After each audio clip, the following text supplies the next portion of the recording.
Bonjour les amis, bienvenue de retour sur Histoire Reddit. Alors, imaginez, la fille d'un homme est atteinte d'un cancer. Dévastateur, non? Absolument bouleversant. Et que fait un mari aimant et dévoué dans un moment pareil? Il se tourne vers la seule femme qui a été présente chaque jour, faisant 6 heures de trajet aller-retour pour les rendez-vous médicaux, lavant des vêtements imbibés des effets de la chimiothérapie, tenant la main d'une adolescente terrifiée dans les salles d'attente. Il regarde cette femme et pense. Oui, pas elle. À la place, il court droit dans les bras de la femme qui a littéralement abandonné son enfant pendant des années et n'appelait que 2 fois par an, pendant les fêtes. 2 fois par an. Et d'une manière ou d'une autre, il a eu l'audace de traiter sa femme dévouée d'égoïste. Je vous jure que je n'invente rien. Mais attendez, parce que l'histoire ne s'arrête pas là. Ça devient encore plus chaotique, plus laid, et honnêtement, un peu satisfaisant à la fin.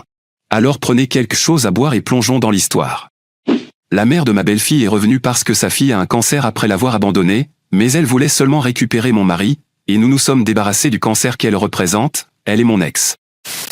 Pour le contexte, j'ai épousé Jacques, 47 ans, il y a 7 ans, alors que sa fille Chanel, qui avait 11 ans à l'époque, était en pleine bataille pour la garde.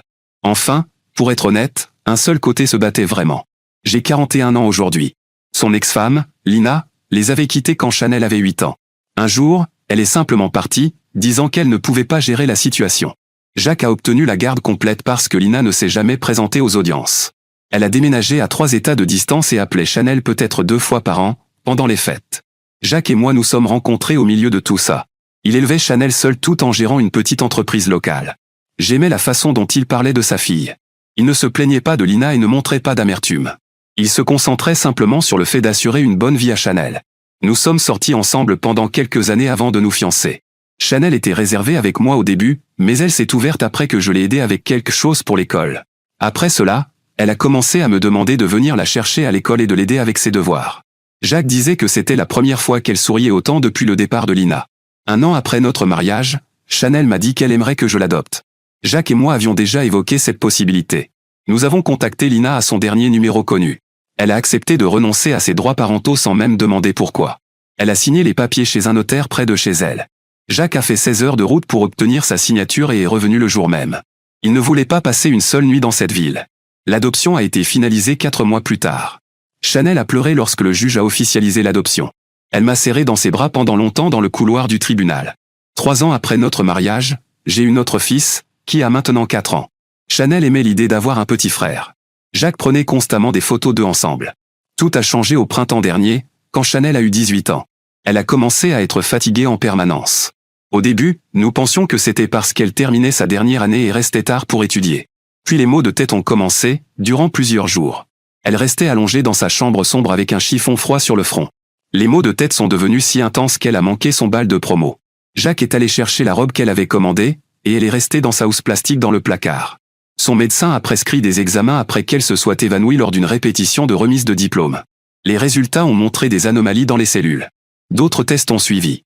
Chanel a dû consulter un spécialiste au centre médical universitaire, à 90 minutes de route. Je l'ai accompagné à chaque rendez-vous parce que Jacques avait beaucoup de travail et ne pouvait pas s'absenter toute la journée. Nous partions à 6 heures du matin et ne rentrions parfois qu'au moment du dîner. Avec le diagnostic, le médecin a parlé des options de traitement et des taux de survie. Chanel parlait très peu pendant la consultation ou sur le chemin du retour, elle me serrait simplement la main très fort. Je me suis arrêté dans un restaurant parce que je ne me souvenais pas si nous avions mangé ce jour-là. J'ai annoncé la nouvelle à Jacques ce soir-là, après que Chanel soit allé se coucher. Il est resté assis à la table de la cuisine à regarder les documents médicaux pendant plus d'1 heure. Puis il a appelé Lina. Je ne savais pas qu'il avait encore son numéro. Il est sorti sur la terrasse pour téléphoner. Il y est resté 40 minutes. Quand il est revenu, ses yeux étaient rouges, mais il a dit que Lina voulait s'impliquer maintenant que Chanel était malade.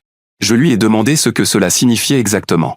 Il a répondu que Lina voulait venir et aider de toutes les manières possibles. Lina est arrivée 3 jours plus tard. Chanel l'a regardée comme on regarde une inconnue, parce que c'est ce qu'elle était devenue après tant d'années d'absence. Lina a essayé de la prendre dans ses bras, mais Chanel a gardé les siens le long du corps. Jacques a suggéré que Lina pourrait rester dans la chambre d'amis, mais je lui ai dit que je ne trouvais pas approprié d'avoir son ex à la maison. Finalement, il a accepté, et elle a trouvé un endroit où loger pendant son séjour. Le traitement a commencé peu après. Chanel devait se rendre au centre médical 2 fois par semaine. Lina a commencé à venir avec nous au rendez-vous. Elle s'asseyait de l'autre côté de Chanel dans la salle d'attente. Parfois, les infirmières pensaient que Lina était la mère de Chanel, et Lina ne les corrigeait pas. Jacques disait que cela ne valait pas la peine de faire une scène devant Chanel, puisque le plus important était sa santé. Les cheveux de Chanel sont tombés en septembre. Elle s'est rasé la tête avant qu'ils ne tombent par poignées. Lina lui a acheté 3 styles de chapeaux et 2 perruques. Chanel portait surtout une casquette de baseball. Jacques a commencé à passer plus de temps avec Lina. Il disait que c'était parce qu'ils avaient besoin de parler de leur peur commune de perdre Chanel. Il allait chez elle après le travail et rentrait à 22 ou 23 heures. Oui, je sais comment cela sonne, et je l'ai pensé aussi, mais j'étais plus préoccupé par la santé de Chanel que par mon mariage à ce moment-là. Si tout s'effondrait, je ne pouvais pas y faire grand-chose de toute façon. Je n'étais pas prête à supplier un homme infidèle de rester avec moi, ni à rester avec lui. Une nuit, je n'arrivais pas à dormir. Je suis descendu à 2 heures du matin et j'ai trouvé le téléphone de Jacques en train de charger sur le comptoir. Je l'ai pris, et il s'est déverrouillé avec la reconnaissance faciale parce qu'il m'avait ajouté comme utilisatrice secondaire quand nous nous sommes mariés. J'ai vu des messages entre lui et Lina. Le message le plus récent datait de 23h30 ce soir-là. Lina avait écrit que le fait d'être à nouveau ensemble semblait juste, même si les circonstances étaient terribles. Jacques a répondu qu'il n'avait jamais cessé de l'aimer et que la maladie de Chanel lui avait fait comprendre ce qui comptait vraiment. Lina avait fait la plus grande erreur de sa vie en le quittant. Jacques a écrit qu'il pouvait réparer cela maintenant, qu'ils pouvaient être la famille qu'ils étaient censés être au moment où ils en avaient le plus besoin. Lina a envoyé un emoji cœur, Jacques a répondu avec un autre. Comme je vous l'ai dit, je m'en doutais, mais le prouver était autre chose. J'ai confronté Jacques cet après-midi-là après avoir déposé mon fils chez ma sœur. Il m'a dit que je ne pouvais pas comprendre parce que Chanel n'était pas ma fille biologique, peu importe ce que disaient les papiers d'adoption. Lina avait donné naissance à Chanel, et cela créait un lien que je ne pourrais jamais avoir. Il a dit que la situation lui avait montré où devaient être ses priorités. Il m'a demandé si je m'attendais vraiment à ce qu'il se concentre sur notre mariage alors que sa fille pouvait mourir. Je lui ai fait remarquer que, dans les faits, j'avais été la mère de Chanel depuis que sa mère biologique l'avait abandonnée. J'étais aussi celle qui l'emmenait à chaque rendez-vous avant l'arrivée de Lina. J'étais celle qui lavait ses vêtements quand elle était malade à cause des traitements. Jacques a eu le culot de me dire que j'étais une femme égoïste et centrée sur moi-même, que je ne pensais qu'à moi, que je faisais tout tourner autour de moi alors que Chanel avait besoin de ses 2, vrais, parents unis. Je lui ai dit d'aller s'unir avec Lina à son hôtel. Il ne reviendrait à la maison que pour voir mon fils et emmener Chanel à certains rendez-vous quand je travaillais. Au lieu de dire à Chanel ce qui se passait, puisque, selon lui, se remettre avec son ex allait lui permettre de guérir Chanel, il lui a dit que nous traversions une crise. Il ne lui a pas dit qu'il dormait à l'hôtel avec Lina. Je ne sais pas pour vous, mais il ne semblait pas être un père très préoccupé par sa fille, il semblait plutôt préoccupé par le fait d'être avec Lina. Il ne l'emmenait à ses rendez-vous que lorsque je ne pouvais pas, mais le reste du temps, même Lina ne se présentait pas pour être une mère. Chanel m'a demandé ce qui se passait, et je ne pouvais pas lui mentir. Je ne le voulais pas non plus, parce que lui dire que son père et moi avions des problèmes allait lui faire penser que c'était à cause de sa maladie. Alors, pour lui enlever toute culpabilité et ne rien lui cacher, puisqu'elle est une adulte de 18 ans, je lui ai dit la vérité. Elle n'a pas dit grand-chose, mais elle devait peut-être assimiler tout ça, ou c'était simplement l'épuisement dû à son traitement. L'état de Chanel s'est amélioré. Les médecins ont dit que le traitement fonctionnait mieux que prévu. Ils ont utilisé des mots comme rémission et guérison. Les cheveux de Chanel ont commencé à repousser. Ils n'étaient pas aussi forts ni aussi beaux qu'avant, mais c'était un signe positif. Elle avait plus d'énergie et pouvait rester éveillée toute la journée à nouveau. Les médecins étaient surpris de sa bonne réaction. Ils nous avaient préparé à un processus beaucoup plus long et difficile, mais sa jeunesse a peut-être joué un rôle très important dans sa guérison. L'équipe médicale a déclaré Chanel en rémission complète. Elle devait encore faire des contrôles réguliers, mais la phase de traitement actif était terminée. Jacques et Lina l'ont emmené dîner pour célébrer. Ils ne m'ont pas invité, au cas où vous vous poseriez la question. Quand Chanel est rentrée du dîner avec Jacques et Lina, elle avait l'air fatiguée. Le restaurant était trop bruyant et elle avait mal à la tête. J'ai demandé le divorce après cela. Notre État exige une période de séparation avant de déposer la demande. Jacques était contrarié parce qu'il avait prévu de le faire lui-même, mais je l'ai devancé. Peut-être parce qu'il voulait demander un divorce à l'amiable, alors que j'avais des preuves de son infidélité. Il a déménagé toutes ses affaires restantes de la maison en un week-end, et Lina l'a aidé à faire ses cartons. Ils ont apporté des boîtes et un camion. Chanel est restée dans sa chambre tout le temps, la porte fermée. Mon fils n'arrêtait pas de demander où papa emmenait toutes ses affaires. L'avocat du divorce a dit que nous devions discuter des modalités de garde pour mon fils. Chanel était déjà majeure. Jacques voulait une garde partagée et, même si l'idée ne me plaisait pas, il n'y avait aucune base légale pour exiger autre chose. Depuis qu'il était parti, il avait négligé son fils, passant peu de temps avec lui, mais selon l'avocat, ce n'était pas suffisant pour qu'un juge accorde une garde majoritaire ou exclusive. Il fallait des preuves de mauvais traitement ou quelque chose de ce genre. Chanel est venue me voir un dimanche après-midi, au milieu de tout ce chaos. Jusqu'à présent, nous n'avions pas parlé du divorce ni de l'infidélité, en partie parce que je ne voulais pas la charger avec ça, et elle parce qu'elle pensait que c'était mal et ne voulait pas aborder le sujet. Mais nous l'avons fait. Après quelques heures, Chanel a appelé Jacques et a mis le téléphone en haut-parleur. Elle lui a dit qu'elle savait pour la liaison, apparemment, elle ne lui en avait pas parlé auparavant. Elle a commencé à lui dire qu'il avait utilisé sa maladie comme excuse pour abandonner sa femme et se remettre avec la femme qu'il avait abandonnée. Jacques a dit que ce n'était pas juste. Chanel a répondu que ce n'était pas juste non plus de me laisser m'occuper seul de tous ses soins pendant qu'il testait son ex. Jacques a commencé à répondre, mais Chanel a raccroché. Elle a dormi dans ma chambre cette nuit-là parce qu'elle ne voulait pas être seule, même si je pense en réalité qu'elle l'a fait pour ne pas me laisser seule. Chanel a cessé de répondre aux appels de Jacques après cette conversation, c'est pourquoi il a commencé à venir à la maison. Jacques entrait parce qu'il avait encore sa clé, puisque techniquement c'était toujours notre maison à tous les deux jusqu'à ce que le divorce soit finalisé, et je ne pouvais pas la changer. Il a essayé d'agir normalement. Il lui a demandé comment elle se sentait et si son dernier contrôle s'était bien passé. Chanel continuait d'étaler du beurre de cacahuète avec des gestes lents et réguliers, elle ne le regardait même pas. Jacques lui a demandé si elle voulait déjeuner avec lui ce week-end. Chanel a posé le couteau dans l'évier et est passée devant lui sans répondre. Elle est montée dans sa chambre. Jacques s'est tourné vers moi et a commencé à me rejeter la faute pour laquelle sa fille ne lui parlait plus. Il a dit que je n'aurais pas dû lui dire et que nous aurions dû lui raconter une version plus appropriée. Il a dit que j'utilisais une fille malade qui ne pensait pas clairement. J'ai souligné que Chanel était en rémission depuis un moment et qu'elle pensait parfaitement clairement. Jacques voulait parler à Chanel seul, sans que je pollue la conversation. J'ai répondu qu'il pouvait essayer, mais que c'était à Chanel de décider si elle voulait le faire ou non. Plus tard, nous avons parlé avec elle, et je lui ai demandé pourquoi elle n'avait rien dit après avoir appris la vérité. Elle a répondu qu'elle était trop fatiguée pour gérer ça et qu'elle attendait de voir si son père serait assez mature pour lui dire la vérité. Quand j'ai entamé la procédure de divorce et qu'elle m'a vu si fatiguée et triste, elle a compris qu'elle devait faire quelque chose. Jacques est revenu 2 jours plus tard, mais il n'a pas pu ouvrir la porte parce que la clé était à l'intérieur et qu'il ne pouvait pas la pousser. Il a sonné pendant 5 minutes sans s'arrêter. Chanel et moi étions dans le salon, et elle lui avait déjà dit qu'elle ne voulait pas lui parler. Jacques a finalement arrêté de sonner et a commencé à frapper à la porte. Chanel s'est levée et a ouvert, de peur qu'il ne la casse. Jacques a essayé de la prendre dans ses bras, mais elle a reculé. Il lui a demandé pourquoi elle l'évitait. Chanel a répondu qu'elle ne l'évitait pas, mais qu'elle ne voulait pas le voir pour l'instant. Jacques a rétorqué que c'était la même chose. Elle a répondu que d'accord, alors elle l'évitait. Jacques lui a demandé combien de temps elle comptait continuer ainsi, disant qu'elle se comportait comme une enfant, gâtée et ingrate. Il a dit qu'il avait passé des mois terrifié à l'idée qu'elle meure, et maintenant elle le traitait comme un étranger.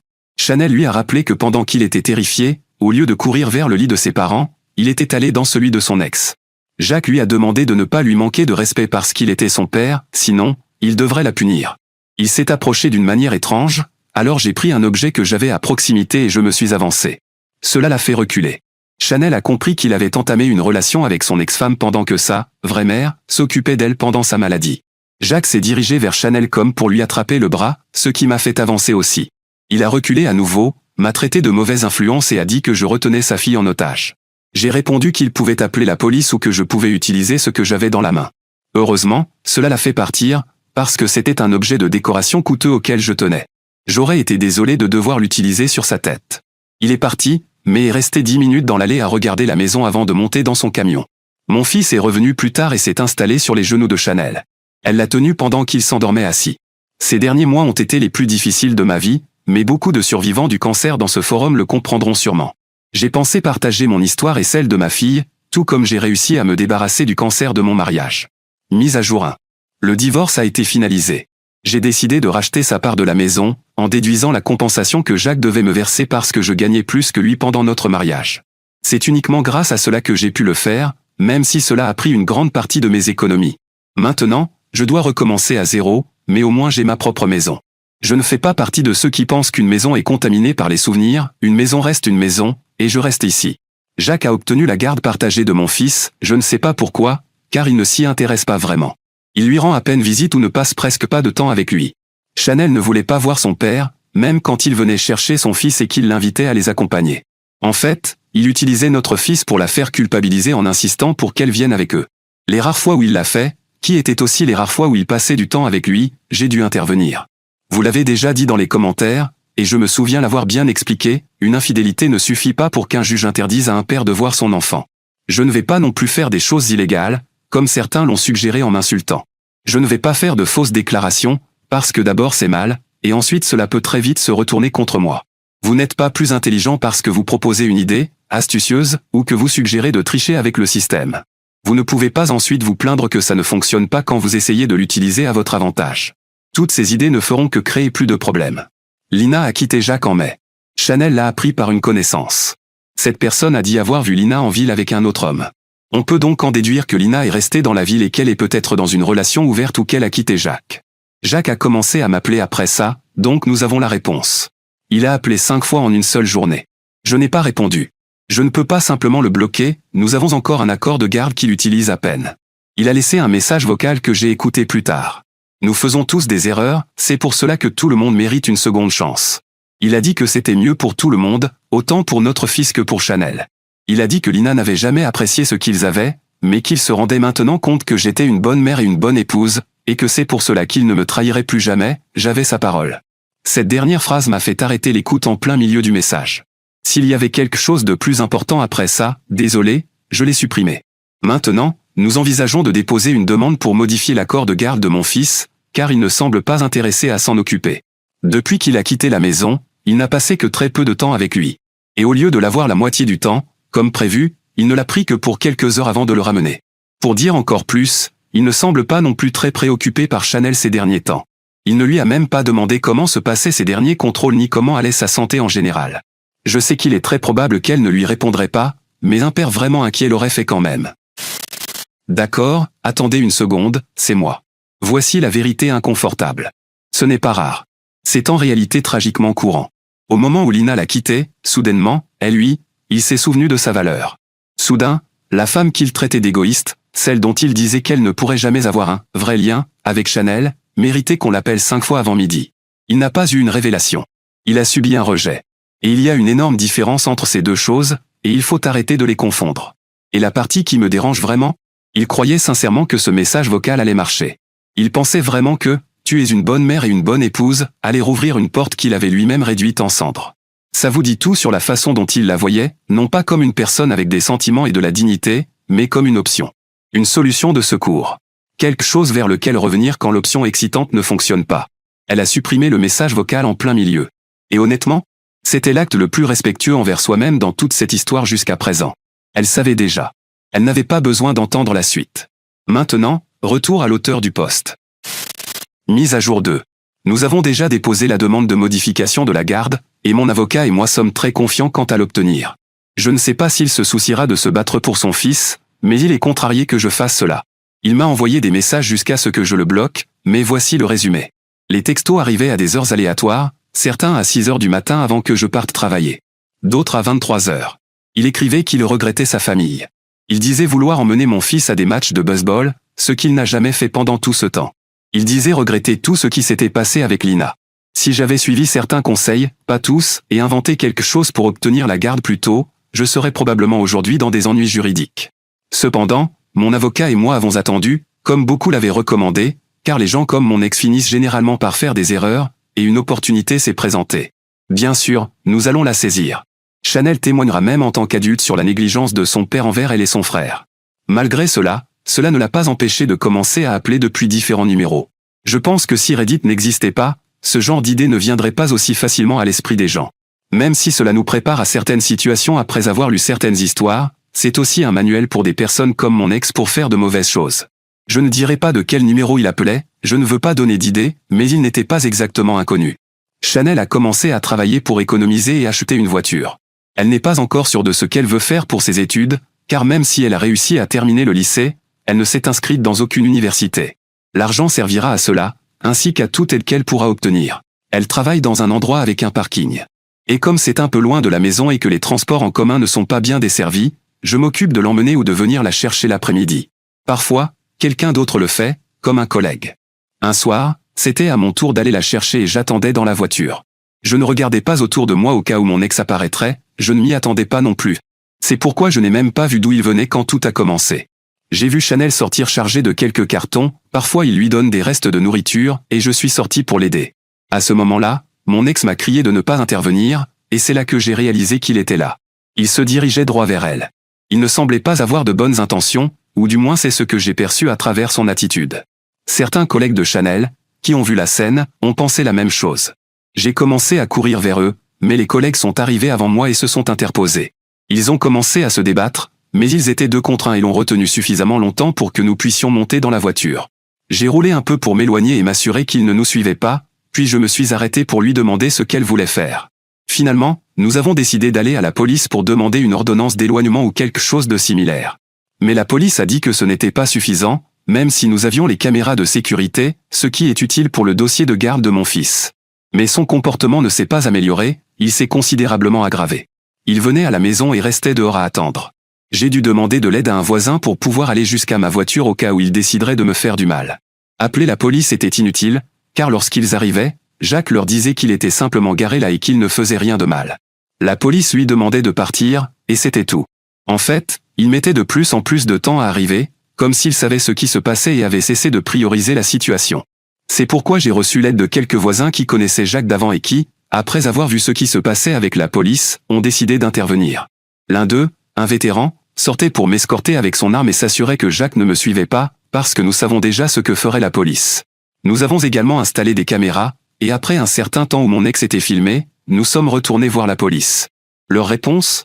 Continuer d'appeler, mais tant qu'il ne faisait rien de concret, il ne pouvait rien faire. Au moins, il ne s'est plus rendu au travail de Chanel, même si ses collègues ont fait le travail de mes voisins. Nous avons dû changer notre routine pour éviter de sortir quand il était là. Il n'était pas présent tous les jours, mais quand il l'était, on savait que ce serait une mauvaise journée. Personne n'a envie de quitter sa maison escorté par un homme armé à la ceinture, insultant mon ex. Toute la situation était surréaliste. Jusqu'à ce qu'il fasse enfin une erreur. Ou que nous l'ayons poussé à en faire une. L'un de ses amis savait ce qui se passait, mais au lieu de lui parler pour le faire arrêter, ce qui, nous le savions, n'aurait pas fonctionné, il lui a tendu un piège. Il va habituellement courir, et, par hasard, il courait dans mon quartier un soir où il était garé. Il l'a salué et a fait comme si c'était une coïncidence. Ensuite, il lui a proposé d'acheter quelque chose à boire au magasin, et ils ont commencé à boire. Quand il s'est assuré qu'il avait suffisamment bu, il m'a envoyé un message et j'ai appelé la police. Avant que vous ne disiez que j'ai fait quelque chose d'illégal ou un faux signalement, l'alcotest a prouvé qu'il n'y avait rien de faux. Il n'y avait rien d'illégal non plus, juste 2 amis en train de boire. L'un d'eux était déjà parti. Jacques aurait pu dire non ou simplement arrêter de me harceler comme il le faisait depuis tout ce temps. Quand la police est arrivée, je suis sorti pour leur parler et Jacques est devenu violent. Avec moi, avec la police et avec toute personne qui passait en promenant son chien. Il était insultant. Ce qui a joué en notre faveur, parce que pendant qu'il tentait de le calmer, il a donné un coup de coude au visage d'un agent. À ce moment-là, ils l'ont plaqué au sol, menotté et lui ont lu ses droits. Ensuite, il a été emmené au poste le plus proche et arrêté. Désormais, ils sont plus enclins à accorder une ordonnance restrictive. Ce n'est pas que nous ne pouvions pas la demander avant, mais aucun juge ne l'aurait approuvée. Même mon avocat l'avait mentionné. Avec son arrestation pour agression sur un agent, le harcèlement constant, qui a désormais du poids, l'ivresse sur la voie publique et d'autres accusations, nous avons obtenu une ordonnance temporaire. Mise à jour 3. L'ordonnance a fonctionné pendant environ 2 mois. Jacques ne s'est pas présenté à la maison ni au travail de Chanel. Nous avons également réussi à rendre l'ordonnance temporaire permanente. Dommage que nous n'en ayons pas eu une contre Lina. Avant de continuer, nous avons aussi modifié l'accord de garde de mon fils. Maintenant, voici la mise à jour. Une voiture que je ne reconnaissais pas s'est arrêtée devant la maison. Lina en est sortie. Elle voulait parler à Chanel, mais celle-ci faisait comme si elle n'existait pas. Lina lui a dit qu'elle savait qu'elle était en colère, mais qu'elle devait parler. Comme Chanel restait silencieuse, les bras croisés, Lina a élevé la voix en disant qu'elle restait sa mère. C'est à ce moment-là que Chanel a répondu que sa mère se tenait juste à côté d'elle, en me désignant avec ses 2 mains. Après cela, elle est rentrée dans la maison. Lina a essayé de la suivre jusqu'à la porte, mais je lui ai demandé où elle pensait aller. Une lettre est arrivée par la poste 3 jours plus tard. Elle était adressée à Chanel. Je la lui ai donnée sans l'ouvrir. Elle l'a emportée dans sa chambre et est redescendue 10 minutes plus tard avec l'enveloppe déchirée en 2. Elle a lu 2 paragraphes et n'a pas pu continuer. La lettre était pleine d'excuses, d'explications et de demandes pour reconstruire leur relation. Lina a envoyé d'autres lettres. Une arrivait tous les quelques jours pendant 2 semaines. Chanel a cessé de les ouvrir. Elle vérifiait l'expéditeur et les jetait immédiatement. Nous n'en avons lu qu'une entièrement, et apparemment elle était retournée avec Jacques et ils voulaient simplement une chance de revenir ensemble. Cela pouvait être considéré comme une tentative de violer l'ordonnance restrictive, alors nous avons commencé à lire les suivantes, mais elles ne contenaient pas grand-chose à ce sujet. Je ne sais pas si nous avons eu de la chance ou si les précédentes contenaient plus d'informations. Dans tous les cas, c'était suffisant, et nous n'avions aucun moyen de savoir que mon ex était revenu ramper pour la 3e fois. Je pensais qu'il y avait une limite. Lina a commencé à contacter les amis de Chanel, qui l'ont bloqué et lui ont demandé d'arrêter de la déranger. Finalement, la lettre de Lina a été considérée comme une violation de l'ordonnance restrictive, et ils ont emmené Jacques au poste pendant 5 jours pour l'avoir enfreinte. Lina a également eu des conséquences pour son rôle de complice, mais seulement un avertissement. Après cela, les choses se sont un peu calmées. Chanel s'est inscrite au cours de printemps à l'université locale. Elle a choisi la spécialité de technologie médicale. Elle a dit que voir le personnel médical pendant son traitement lui avait donné envie de travailler en laboratoire. Je n'ai pas eu de nouvelles de Jacques depuis le jour où ils l'ont arrêté. Cela peut être à cause de l'ordonnance restrictive ou parce qu'il est de nouveau sous l'influence de Lina. Il doit payer une pension alimentaire pour notre fils, mais à ce stade, je n'en attends pas grand-chose. Il a fermé son entreprise depuis un certain temps maintenant, je viens juste de l'apprendre. Je ne sais pas d'où viendront les paiements, mais tant qu'il ne nous harcèle plus, je peux vivre avec. Ce n'est pas comme si ses obligations pouvaient disparaître. Le contrôle de rémission de Chanel est revenu sans problème. La meilleure nouvelle que nous pouvions avoir depuis longtemps. Le médecin a dit qu'elle était en bonne santé et forte. Il a fixé le prochain contrôle dans 6 mois au lieu de 3. Chanel et moi sommes allés déjeuner après le rendez-vous pour fêter ça. Mon fils avait un rendez-vous de jeu cet après-midi-là, donc nous étions juste toutes les deux. Nous avons commandé des sandwichs et partagé une part de cheesecake en dessert. Mise à jour 4. Je sais que vous me demandez une mise à jour, mais tout est encore normal ici. Chanel continue d'avoir de très bons résultats au contrôle, avec le cancer aussi éloigné que possible. Mon cancer, Jacques, est aussi très loin maintenant. Certaines pensions alimentaires arrivent de temps en temps, mais je ne compte pas dessus. Je suppose que le fait d'avoir été arrêté ne lui permet pas de trouver un bon emploi, mais je ne sais rien de lui, à part qu'il a déménagé avec Lina à l'endroit où elle vivait auparavant. Qu'il soit heureux pour toujours ou qu'il l'abandonne encore, ce qui est le plus probable, cela ne me concerne plus. Tout ce que je sais, c'est qu'elle avait tout quitté en venant ici pour le cancer de Chanel, mais en réalité c'était pour être avec mon mari. C'est ce que c'est l'ami qui m'a aidé à lui tendre un piège. Jacques ne sait toujours pas de qui il s'agit, mais ils ne sont pas en bons termes non plus. Mon ex le blâme pour ce qui s'est passé, comme si cet ami l'avait forcé. Je ne veux pas paraître ironique, mais je le suis quand je dis que cela me semble tellement étrange que Jacques blâme tout le monde sauf lui-même. Alors, ma famille YouTube, voici mon avis là-dessus. Parlons d'abord de Jacques. Cet homme avait une femme qui s'est levée pour sa fille alors que sa mère biologique l'avait littéralement abandonnée. Elle n'était pas obligée de faire tout ça. Elle a choisi de le faire. Elle l'a accompagné à chaque rendez-vous. Elle a été là pendant la perte de cheveux, les maux de tête, la peur. Et la réponse de Jacques à toute cette loyauté a été d'utiliser le cancer de sa fille comme une opportunité romantique. Ce n'est pas un père en crise. C'est un homme qui a trouvé une excuse pratique. Et ensuite, la traiter d'égoïste? Lui dire que Chanel n'était pas sa vraie fille? Après une adoption? C'était de la cruauté calculée, et je pense qu'au fond, il savait exactement ce qu'il disait. Lina, c'est une toute autre histoire. Elle a abandonné son enfant à 8 ans. 8 ans. Et puis elle réapparaît seulement quand ça l'arrange, pas seulement à cause de la maladie de Chanel, mais aussi pour Jacques. Dès que Jacques a cessé de lui être utile, elle est repartie. Les lettres qu'elle a envoyées à Chanel ensuite ressemblaient moins à un véritable remords qu'à une nouvelle tentative de forcer son retour dans une vie qu'elle avait elle-même quittée. Et le fait que Chanel déchire cette lettre? Honnêtement, c'est l'acte le plus émotionnellement mature de toute cette histoire. Et Chanel, c'est l'héroïne silencieuse ici. Malade, épuisée, et pourtant en train de gérer le fait que son père ait choisi ce moment pour s'effondrer. Elle a attendu. Elle a observé. Et quand elle a finalement parlé, elle a dit tout ce qu'il fallait dire avec une clarté totale. Maintenant, la leçon, et celle-ci est vraiment importante. Les personnes qui sont présentes dans les moments les plus difficiles de votre vie, ce sont votre vraie famille. Pas celles qui partagent votre ADN. Pas celles qui réapparaissent quand ça les arrange. Mais celles qui lavent vos vêtements à minuit, qui s'assoient à côté de vous dans des salles d'attente froides, et qui vous tiennent la main sur le chemin du retour. Ces personnes-là. Protégez-les. Parce qu'apparemment, tout le monde ne le fera pas. Alors les amis, partagez votre avis dans les commentaires ci-dessous. Et merci d'avoir suivi cet épisode de Histoire Reddit. N'oubliez pas de liker et de vous abonner. À très bientôt pour la prochaine vidéo.